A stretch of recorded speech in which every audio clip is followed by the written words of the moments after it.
여러분, 송구영신 예배에서 본문을 좀 특별히 따로 택할까 하다가 마태복음 강해를 이어서 25장을 마치는 게 좋겠다 싶어서 마태복음 마지막 부분을 오늘 여러분들과 다룰 겁니다. 그리고 마태복음 강해는 오늘로서 잠시 멈추고 이제 1월부터는 오는 주일은 시편 1편, 어쩌면 성경 전체 본문 중에서 우리 몸으로 치자면 척추 같은 매우 중요한 본문이 될 겁니다. 시편 1편 말씀으로 한 해를 첫 주를 열겠고, 또 이어서 몇 주 동안에는 우리 청년들이 또 우리 성도들이 신앙생활을 하면서 이 세상 속에서 무엇이 가장 중요한 신앙의 자세일까에 대해서 아주 기초적이고 또 기본적인 몇 가지 주제를 만들어서 여러분들과 말씀으로 만나게 될 겁니다. 그리고 이제 어느 정도 또 연초가 지나면 다시 나머지 마태복음 부분을 이제 마쳐지게 될 겁니다. 금년 강해 계획은 이렇게 예상을 하고 있습니다. 자, 오늘 본문은 40절서부터 우리가 잡았지만 사실 31절서부터 좀 살펴보는 것이 이해에 도움이 될 것 같습니다. 31절을 좀 보십시다. 제가 먼저 읽고, 인자가 자기 영광으로 모든 천사와 함께 올 때에 자기 영광의 보좌에 앉으리니. 32절 한번 시작. 모든 민족을 그 앞에 모으고 각각 구분하기를 목자가 양과 염소를 구분하는 것 같이 하여. 네, 첫 번째 본문이 이제 양과 염소를 구분한다는 선언이에요. 자, 그런데 오늘 본문은 결국 25장 나머지 앞부분 두 차례에 걸친 강해를 통해서 나눈 내용을 먼저 좀 우리 기억 속에 깨우고 그 맥락을 따라서 이해할 필요가 있습니다. 첫 번째 예증이 뭐였죠? 열처녀의 이야기였어요. 자, 열처녀의 이야기는 이렇게 끝이 났습니다. 그러니까 깨어 있어라. 근데 이 말이 좀 우리에게 선뜻 받아들여질 수 없는 것은, 졸기는 몇 명이 졸았어요? 10명이 다 졸았어요. 그렇죠? 졸다가 저 대문 밖에서 신랑이 온다 그러니까 5명만 깼나요? 10명이 다 깼나요? 그렇죠. 10명이 다 깼단 말이에요. 근데 왜 결론이 깨어있으라 라고 결론이 난 걸까? 여기에 이제 그 의미를 우리가 찾아 들어가 봤더니 이런 결론에 마주하게 됐습니다. 신랑이 온다는 소리에 잠에서 깨어난 졸던 처녀들이 등불을 지피려니까 5 처녀는 미처 기름을 준비하지 못했어요. 기억나시죠? 예. 그리고 5 처녀는 기름을 여유 있게 준비를 했습니다. 이게 당연히 동료에 없던 친구지만 꿔달라고 했겠죠. 안 된다. 우리가 꿔줬다가는 너희들도 낭패를 보고 나도 낭패를 당할 소지가 있으니 그러지 말고 빨리 동네로 나가서 가게 문 연대를 찾아서 기름을 사오는 게 빠를 것이다. 그래서 그 말에도 일리가 있어서 5 처녀는 한 걸음에 동리로 들어가서 겨우 기름을 채워서 돌아왔어요. 근데 이때 문은 이미 어떻게 됐죠? 닫혔어요. 문은 닫혔어요. 그리고 준엄한 심판이 주어지는데, 내가 너희를 모른다. 내가 너희를 모른다.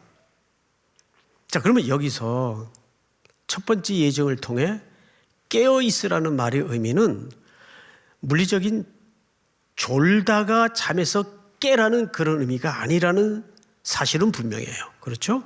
그러면 여기서 도대체 깨어있으라는 말이 무슨 뜻일까? 자, 질문을 이때 했던 거 기억이 납니다. 그러면 그 기름은, 다시 말해서 그 준비는 신랑이 오기 전에 하는 일입니까? 온 후에 하는 일입니까? 그렇죠. 신랑이 오기 전에 하는 일이에요. 맞죠? 그러면 신랑이 오기 전에 하는 일이라면, 두 번째, 신랑이 언제 올지 알아요, 몰라요? 모른다는데 어려움이 있는 거예요. 그래서 그 준비는 어떤 준비로 우리가 깨닫게 되었습니까? 일상, 늘, 지금, 현재, 여기서. 그래서 일상에서의 준비를 얘기하는 거예요. 그렇죠, 여러분? 기억나시죠? 이것이, 그러니까 성경 기자가 깨어 있으라는 말의 진의는 물리적인 잠을 얘기하는 게 아니라 늘 언제 오실지 모르는 그 신랑을 위해서 항상 준비하는 삶. 그 삶은 우리 개혁주의 종말관으로 치자면 늘 오늘이 내 인생의 뭐처럼? 마지막 날처럼. 그렇죠? 우리가 또 사람이 정해진 시간에 따라서 단위를 끊어 새해를 맞지만 사실 뭐 어제하고 오늘하고 무슨 차이가 있겠어요?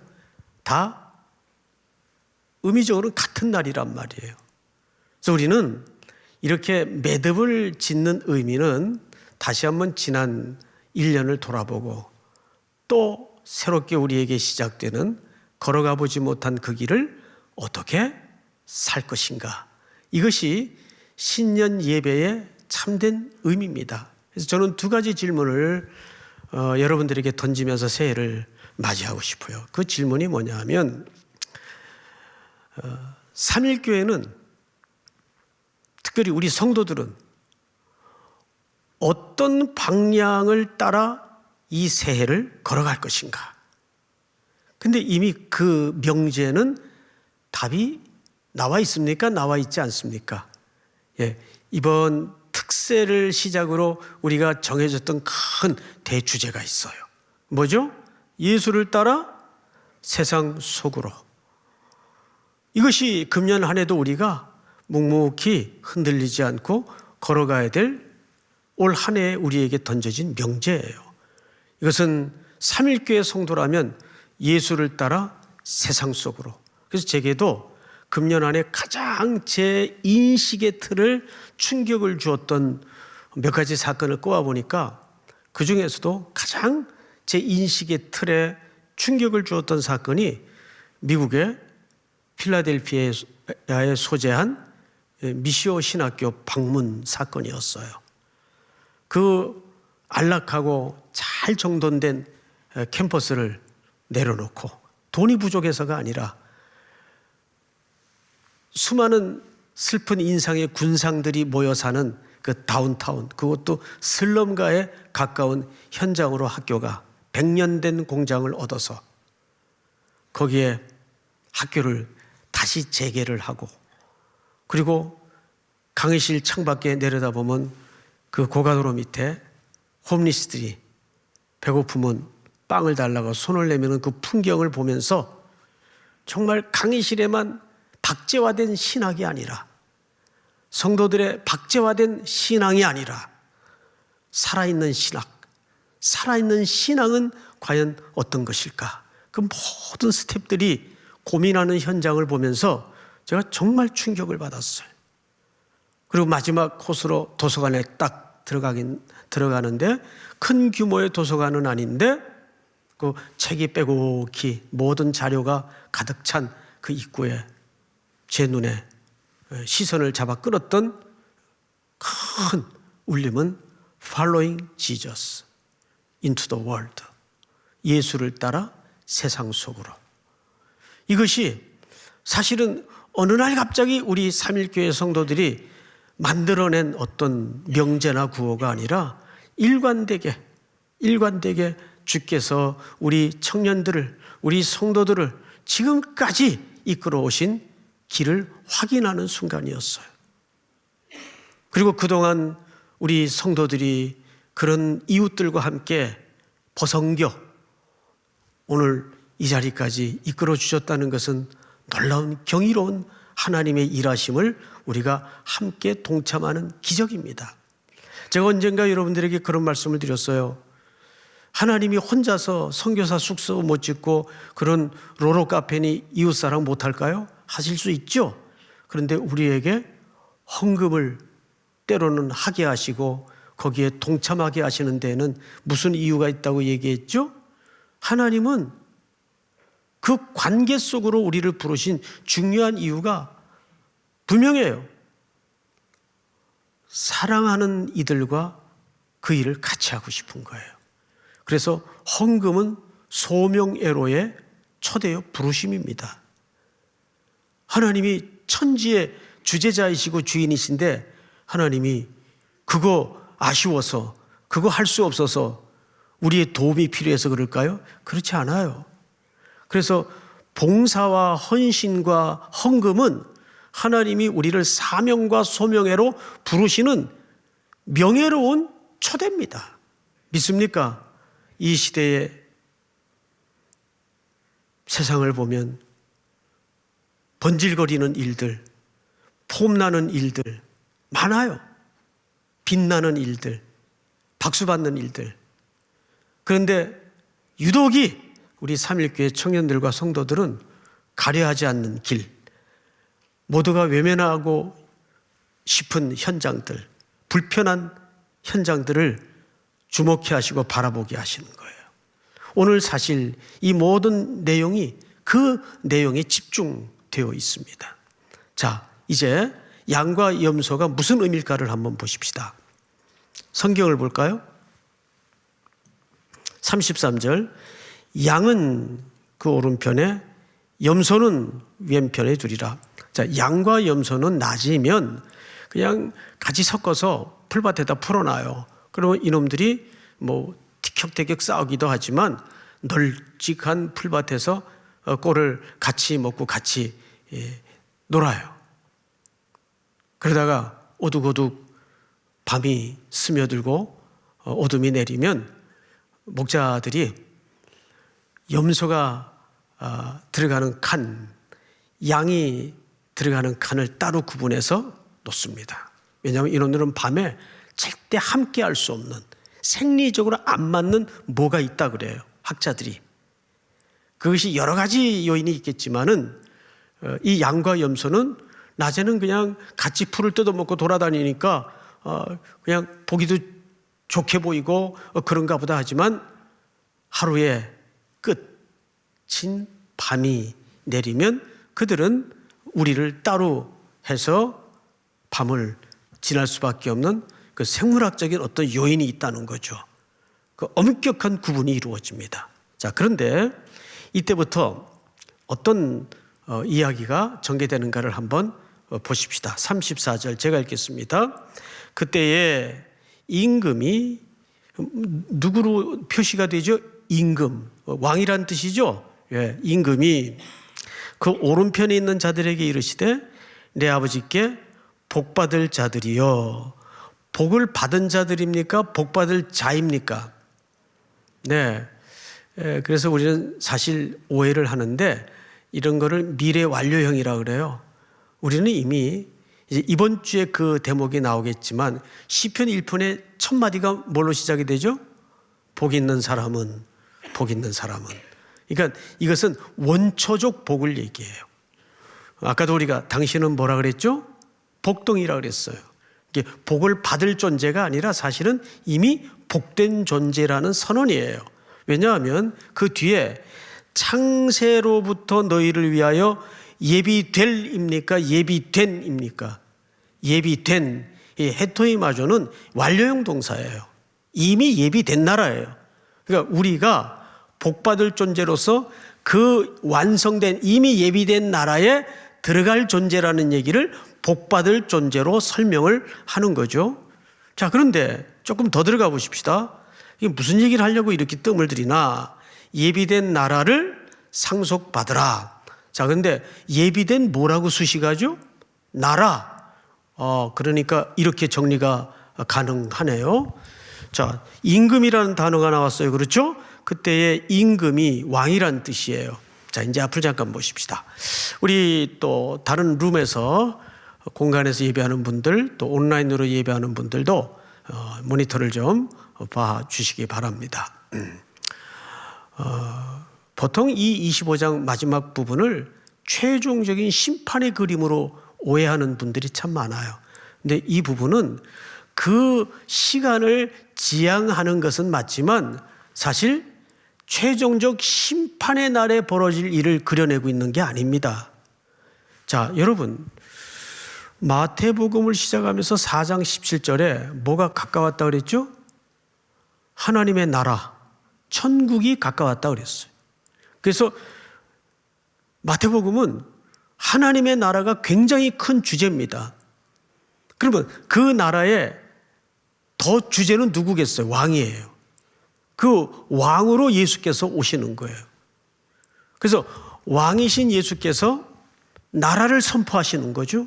그리고 5장서부터는 그 나라의 윤리, 강령을 설교하십니다. 그 나라는 어떤 나라가 될 것인가, 어떤 나라를 내가 만들고 싶은가를 5장, 6장, 7장 이어서 쭉 설명을 해요. 그 왕의 나라의 윤리예요. 그리고 그 실증적인 의미로서 이제 권세를 드러냈어요. 병자를 쫓아내시고 안림뱅이를 일으키시고 권세를 드러냈어요. 그럼 나라, 권세, 그 다음 나오는 게 뭐죠? 영광이란 말이에요.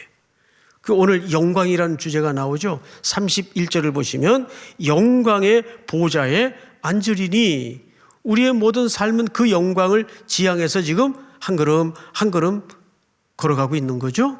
그러면 오늘 이 이야기는 최종적인 어느 순간에 맞닥뜨릴 종말의 그림을 묘사하는 것이 아니라 그 종말의 시간이 오기까지 그 전생의 과정 속에 우리는 어떻게 준비해야 되는가, 그 구체적인 부분을 설명하고 싶은 거예요.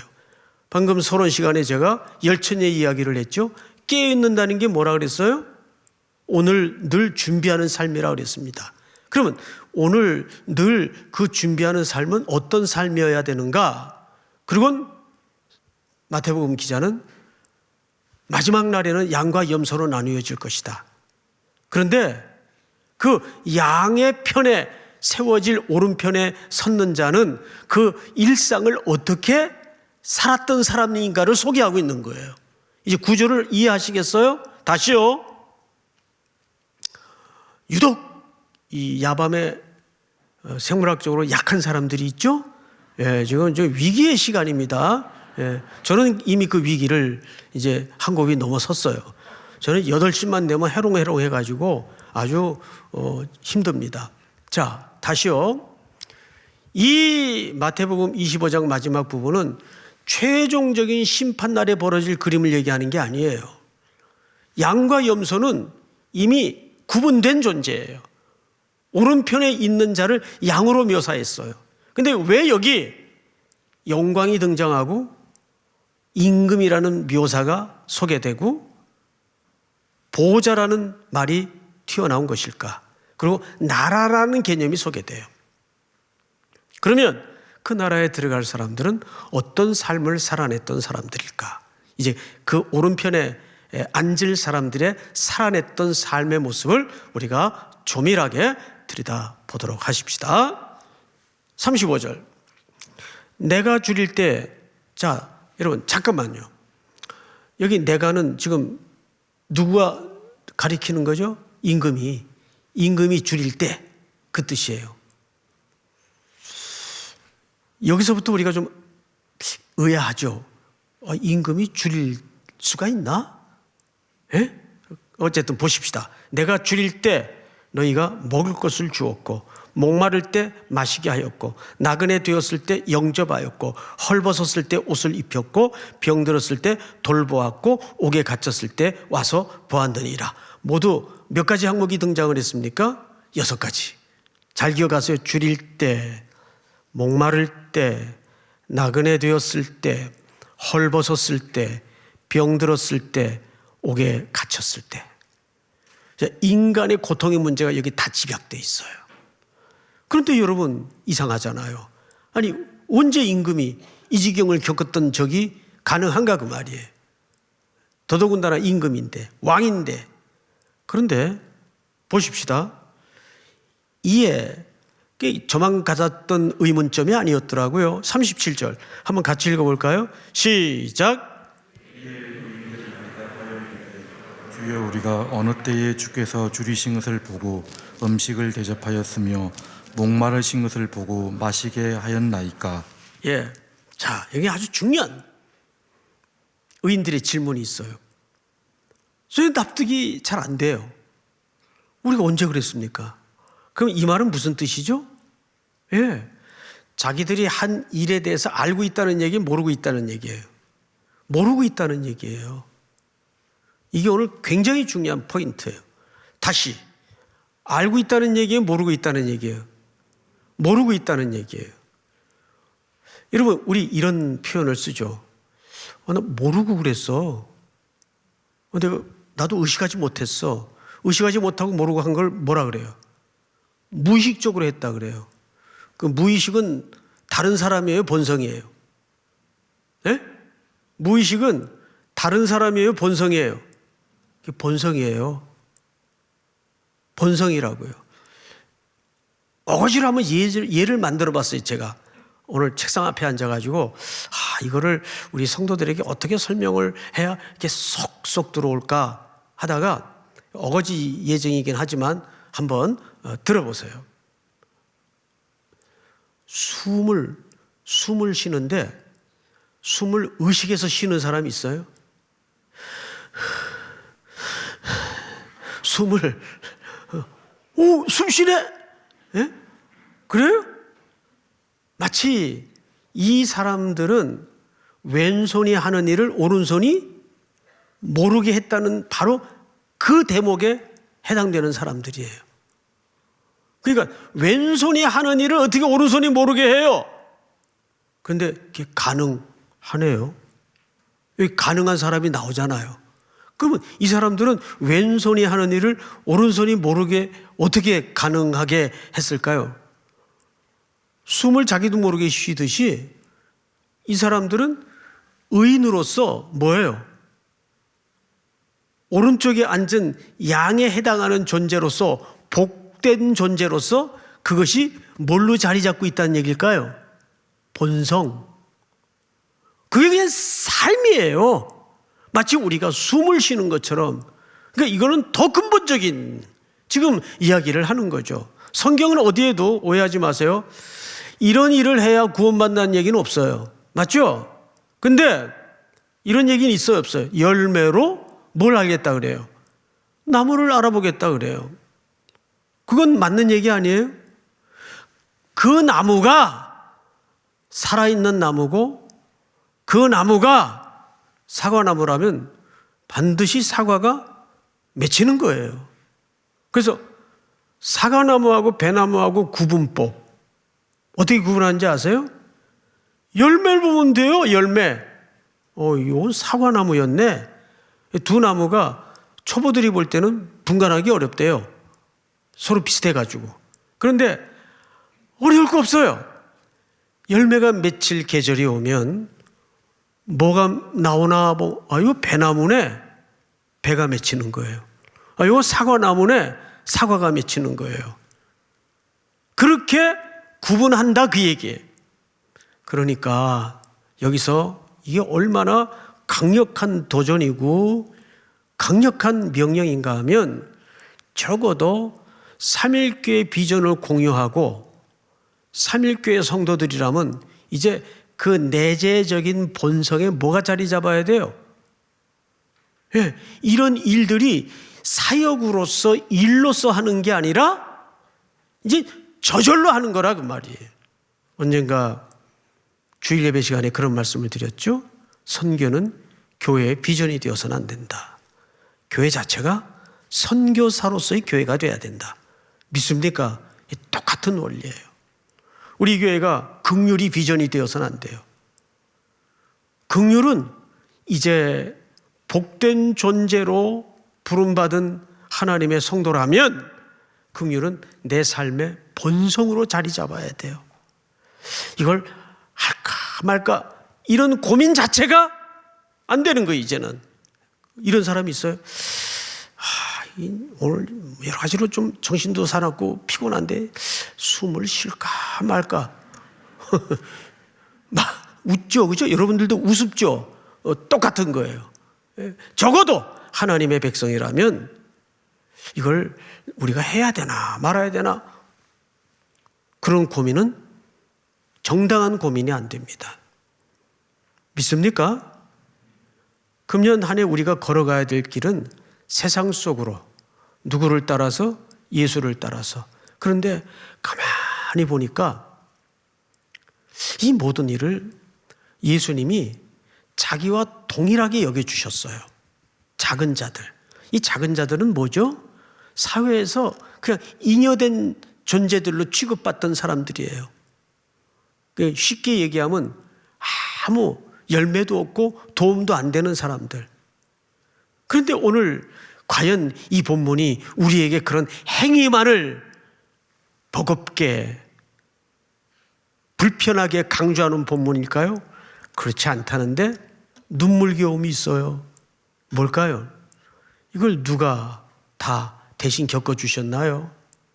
우리가 목마를 때, 우리가 목마른 존재였잖아요. 예수님이 십자가에 대신 달리셔서 목마르다, 목마르다. 예수 그리스도께서 십자가에서 이 모든 것들을 다 뒤집힌 은혜를 우리에게 보여주셨어요. 내가 배고플 때 무엇이 참된 양식인지 알지 못하고 온 들녘을 짐승처럼 울부짖으며 잠 못 이루고 헤매고 다닐 때 주님이 우리를 오라 부르시고 초대해 주시고 안아주셨어요. 그러니까 사실 여기에 6가지 항목, 줄일 때, 목마를 때, 나그네 되었을 때, 헐벗었을 때, 병들었을 때, 옥에 갇혔을 때 우리는 다 지옥의 영에 붙들리고 옥에 갇혔던 존재들이거든요.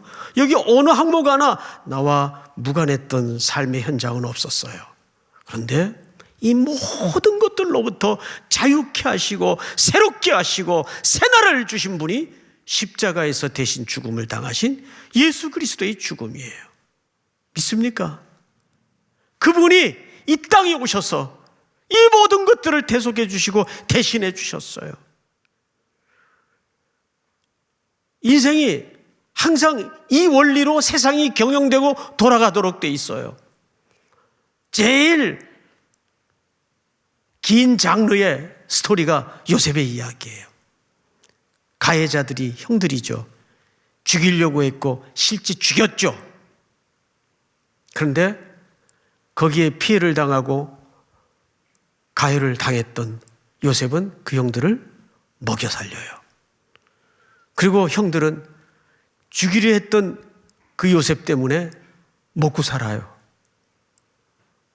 이것이 십자가에서 나타난 반전이에요. 그래서 요셉은 예수 그리스도의 표상이에요. 놀랍게도 요셉은 마지막 순간에 형들 앞에서 하나님이 하셨다고 깊은 고백을 토해내죠. 하나님이 하셨습니다. 걱정하지 마십시오. 내가 하나님을 대신하겠습니까? 하나님의 경영에 눈이 열어진 겁니다. 그러니까 여러분들도 살면서 정말 견딜 수 없는 억울한 일을 당하고 슬픔을 당하고 빼앗기고 할 때에 그것 때문에 누가 또 먹고 살 수 있다면 여러분들이 하나님 앞에 쓰임받은 거예요. 도구가 된 거예요. 여러분들이 복의 통로가 되어서 그 누군가를 살리는 하나님의 수단이 된 겁니다. 오늘 예수 그리스도는 이 얘기를 하면서도 우리에게 2가지를 요구하는 거예요. 첫째, 그것이 우리의 본성이 돼야 된다.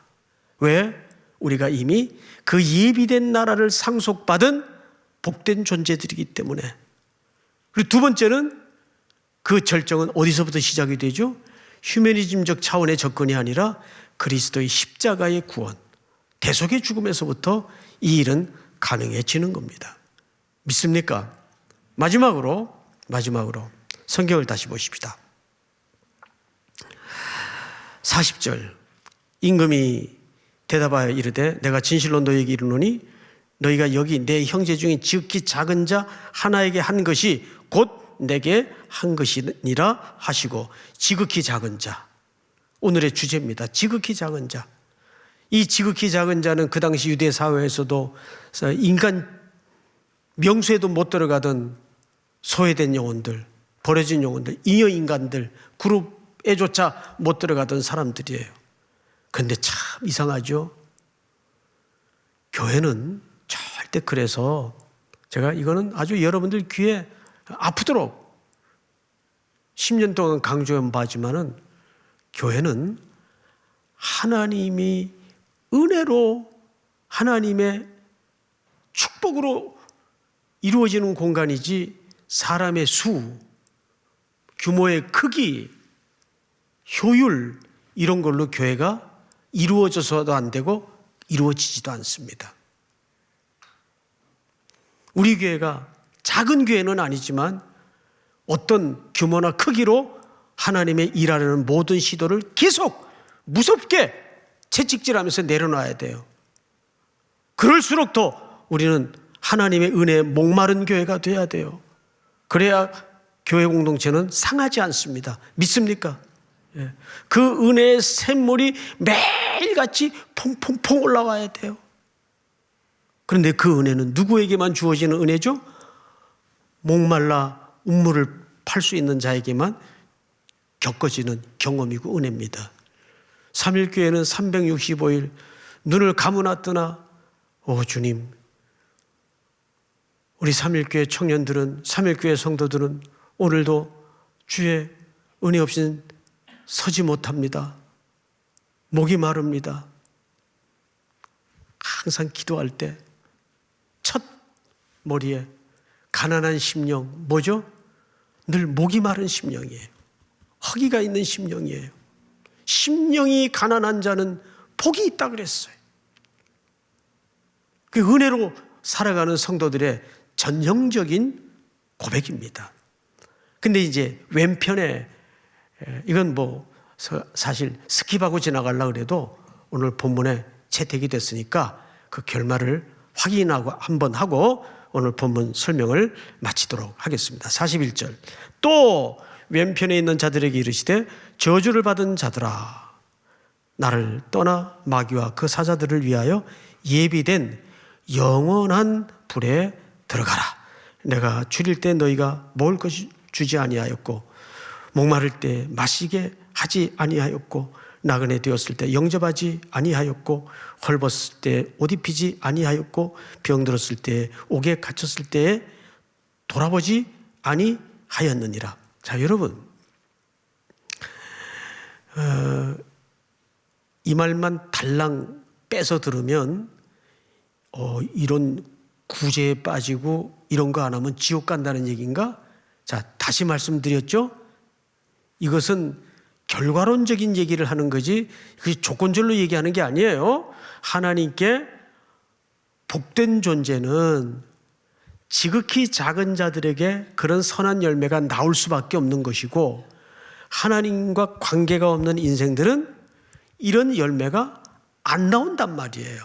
그래서 그 결말은 영원한 불에, 심판 앞에 놓일 수밖에 없다는 명백한 선언을 성경 기자가 하고 있는 것입니다. 자, 그렇다면 이제 마지막으로 보십시다. 44절 그들의 대답입니다. 그들도 대답하여 이르되 주여, 우리가 어느 때에 주께서 줄이신 것이나 목마르신 것이나 나그네 되신 것이나 헐벗으신 것이나 병드신 것이나 옥에 갇히신 것을 보고 공양하지 아니하더이까. 이 사람들도 억울할 수밖에 없잖아요. 우리가 주님을 본 적도 없고 임금을 본 적도 없는데 언제 우리가 안 했다고 그럽니까? 뭐 봤어야 하죠. 근데 어떻게 보죠? 지극히 작은 자와 누구를 여기 같은 개념으로 놓았어요? 임금, 주님. 그러니까 우리가 앞으로 이 인식의 세계를 새롭게 깨어 있어야 돼요. 길거리를 지나가다가 또는 우리 일상 속에서 이런 소외된 영혼들을 누구를 보도 볼 수 있는 눈이 열려야 될까요? 저분이 주님이시다. 믿습니까? 저분이 주님이시다. 그러면 어떻게 하나님의 백성이고 하나님과 생명의 관계가 연결되어 있는 사람들이라면 그걸 어떻게 지나갈 수 있겠어요? 분명히 저분이 주님이신데 에이, 알아서 하겠지 뭐. 누가 딴 사람이 하겠지 뭐. 그럴 수 있나요? 그럴 수 없죠. 그러니까 이것은 뭐죠? 관계 문제예요. 놀랍게도. 관계 문제로 들어가는 거예요. 마지막 성경을 볼까요? 45절 같이 한번 읽읍시다. 시작. 이에 임금이 대답하여 이르시되 내가 진실로 너희에게 이르노니 이 지극히 작은 자 하나에게 하지 아니한 것이 곧 내게 하지 아니한 것이니라 하시더니 마지막 절 다 같이 시작. 그들은 영벌에 의인들은 영생에 들어가리라 하시니라. 아멘. 자, 이제 말씀을 맺겠습니다.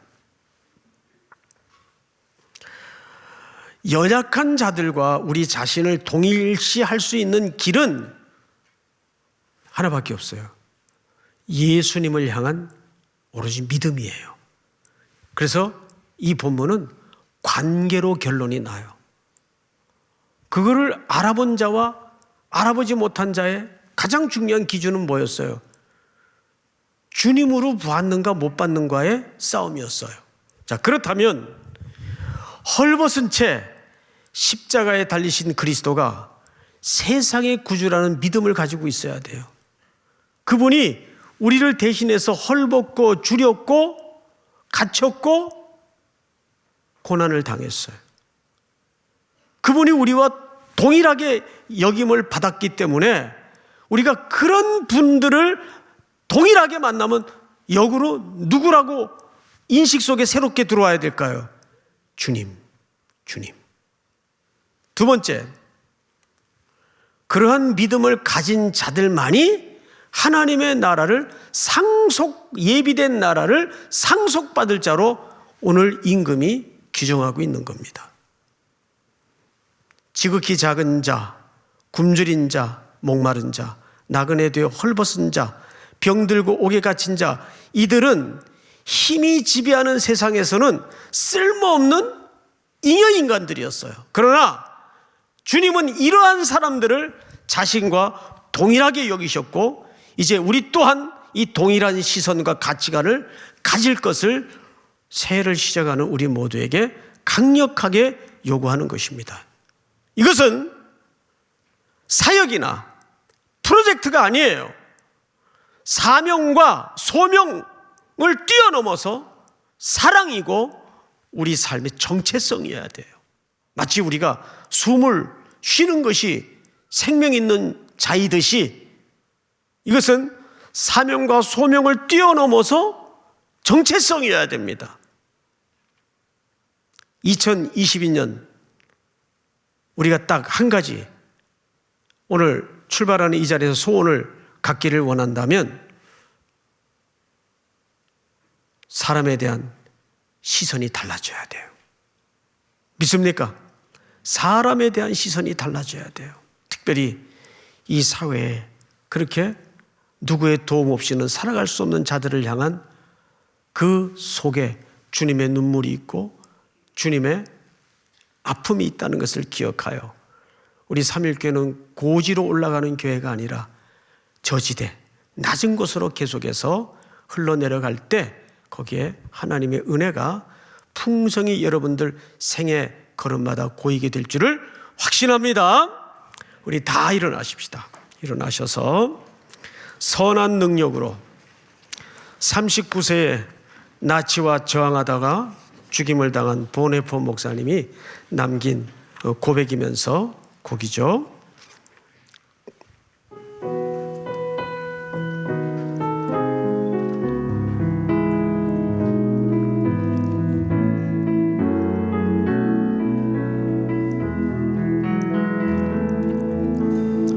선한 능력으로 안으시네 그 크신 팔로 나를 뜨시네 절망 속에도 흔들리지 않고 살아가는 주 얼굴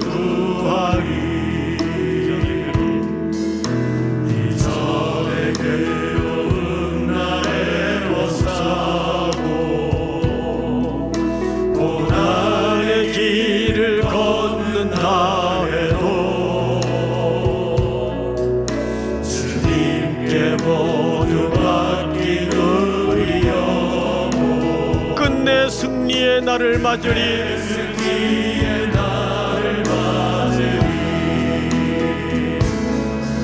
선한 능력으로 일어서리.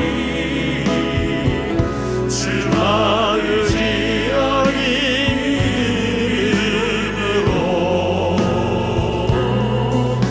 우리 고대 안에 주오실 그날 영광의 새날을 맞이하리. 주님이 마신 고난의 승자를 우리도 감사하여 하리니. 주님의 남은 고난 채워라. 예수와 복을 위해 살리라. 예수와 복을 위해 살리라.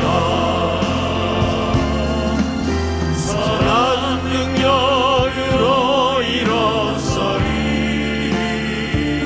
주만 의지하니 믿음으로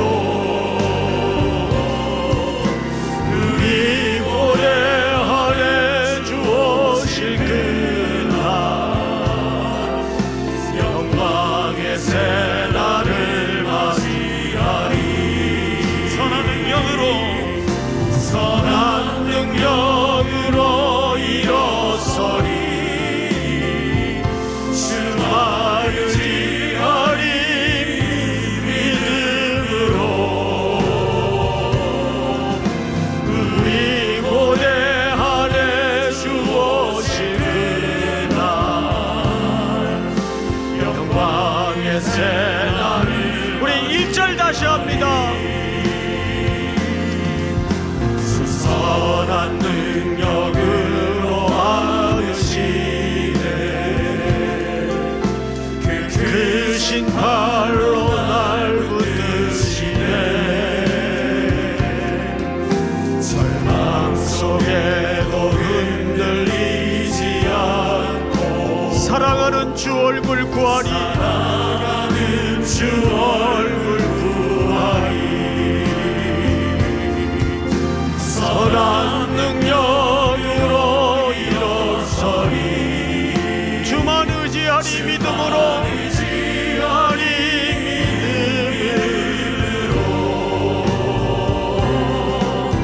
우리 고대 안에 주오실 그날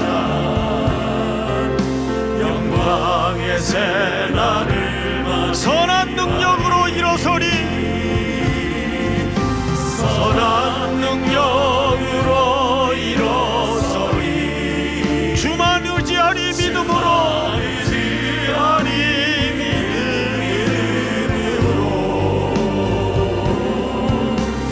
우리 고대 안에 주오실 그날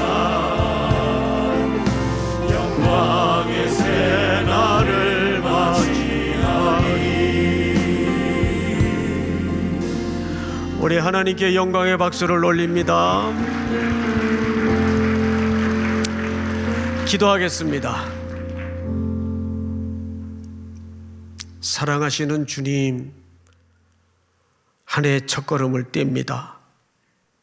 예수를 따라 세상 속으로 들어가되 지극히 작은 자들을 향한 주님의 마음을 따라 들어가게 하여 주시옵소서. 모든 성도들의 일상 속에 주의 영광이 드러나게 하시고 뜻이 하늘에서 이루어진 것 같이 이 땅에서도 이루어지게 하여 주시옵소서. 이 땅에도 무너졌던 에덴의 통치가 회복되는 강력한 하나님의 통치가 순종되어질 수 있도록 함께하여 주시옵소서. 어둠의 세력이 손발이 묶여지는 한 해가 될 수 있도록 역사하여 주시옵소서. 지금은 우리 구주 예수 그리스도의 은혜와 하나님 우리 아버지의 사랑과 성령님의 교통하심이 머리 숙여 경배를 드리는 사랑하고 사랑하고 사랑하는 귀한 청년들, 3일의 성도들, 해외, 국내 출타해 있는 가족들, 지금도 선교의 현장에서 생명 다하여 복음을 증언하는 복음의 동지들, 복중의 생명까지 영원토록 함께 있을지어다. 아멘.